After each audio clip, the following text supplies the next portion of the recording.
Hello बच्चों, चलिए प्रश्न को पढ़ते हैं। इसमें लिखा है कि एक आवेशित वस्तु है जिसका आवेश Q तथा द्रव्यमान m है, वो चुंबकीय क्षेत्र B के लंबवत गति करता है। अगर वस्तु की ऊर्जा E है, तो बच्चों गति कर रहा है तो ये उसकी गतिज ऊर्जा होगी, तो E है। तो इसकी बच्चों ये जो घूर्णन है उसकी आवृत्ति होगी। बच्चों कोई भी गतिमान आवेश जो है, अगर वो जो है चुंबकीय क्षेत्र के लंबवत गति करता है, तो वो जो है बच्चों उस पर एक अभिकेंद्र बल लगता है, जिसकी वजह से वो एक वृत्तीय पथ पर गति करने लगता है। तो इस प्रश्न में पूछा गया है कि उसकी ऊर्जा अगर ई है गतिज ऊर्जा, तो उसके जो वृत्तीय पथ पर गति कर रहा है उसकी आवृत्ति क्या है। तो आवृत्ति का अर्थ ये हुआ बच्चों कि 1 सेकंड में कितने चक्कर लगा रहा है। तो ये हमसे पूछा गया, ये हमें 4 विकल्प दिए गए हैं बच्चों, तो हमें उसकी आवृत्ति बताना है।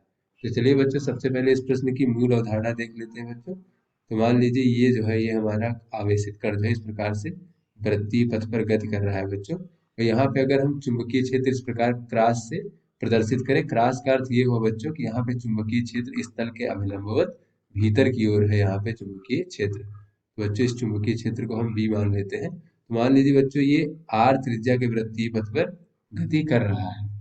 तो ऐसे बच्चों अगर कोई कण जो है यहाँ आवेशित कण ऐसे गति कर रहा है बच्चों, v चाल से गति कर रहा है, तो इस पर एक अभिकेंद्र बल लगता है, जो कि एक चुंबकीय बल होता है बच्चों। वही अभिकेंद्र बल प्रदान करता है इस वृत्तीय गति के लिए। बच्चों ये बल होता है क्यू वी बी, जहाँ पे बच्चों क्यू आवेश है, v उसकी चाल है, और कैपिटल बी जो है वो उस वहां पे जो चुंबकीय क्षेत्र है वो है। तो चलिए बच्चों अपने प्रश्न को अब हम हल करते हैं। तो बच्चों हमें पता है कि कोई कण अगर वृत्तीय पथ पर गति करता है तो उस पर जो है एक अभिकेंद्र बल लगता है, और अभिकेंद्र बल का मान होता है बच्चों mv का वर्ग भागे r। तो बच्चों ये जो r है त्रिज्या है, m जो है उस कण का द्रव्यमान है। तो बच्चों इस स्थिति में जो अभिकेंद्र बल लग रहा है वो है क्यू वी बी। बच्चों ये v से v कट जाएगा, और यहाँ से वृत्तीय पथ की त्रिज्या हमें प्राप्त हो जाएगी mv भागे क्यू बी। तो बच्चों जब वृत्तीय पथ की त्रिज्या हमें पता चल गई है mv भागे क्यू बी, तो यहाँ से बच्चों हम ये देख सकते हैं कि इसका आवर्तकाल कितना है।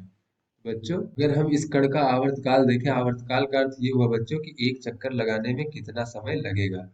बच्चों समय बराबर होता है दूरी बटे चाल। तो बच्चों एक चक्कर लगाने में कितनी दूरी तय करेगा, तो ये वृत्तीय पथ के परिधि के बराबर दूरी तय करेगा। तो परिधि होती है 2 पाई r, भागे बच्चों ये v चाल से तय कर रहा है। तो बच्चों जो आवृत्ति होगी वो कितनी होगी, तो आवृत्ति होती है बच्चों 1 भागे आवर्तकाल। आवृत्ति का अर्थ ये होता है कि 1 सेकंड में कितने चक्कर लगाया। तो बच्चों एक चक्कर लगाने में जो समय होगा उसका जो व्युत्क्रम होगा वही जो है 1 सेकंड में कितने चक्कर होगा ये हो जाएगा। तो बच्चों यहाँ से आवृत्ति हमें प्राप्त हो जाएगी v भागे 2 पाई आर। यहाँ से बच्चों अगर हम आर का मान रख दे तो ये हो जाएगा v भागे 2 पाई, और आर का मान है बच्चों एम वी भागे क्यू बी। तो बच्चों क्यू बी ये ऊपर चला जाएगा और v से भी कट जाएगा। तो यहाँ से बच्चों आवृत्ति बराबर हमें प्राप्त हो जाएगा, आवृत्ति बराबर हो जाएगा बच्चों क्यू बी भागे 2 पाई m, क्यू बी भागे 2 पाई m। तो चलिए बच्चों अपने सही विकल्प को देखते हैं। तो बच्चों ये क्यू बी भागे 2 पाई m, ये जो बी विकल्प है ये हमारा सही विकल्प होगा। तो आशा करते हैं आपको समझ में आ गया होगा। धन्यवाद।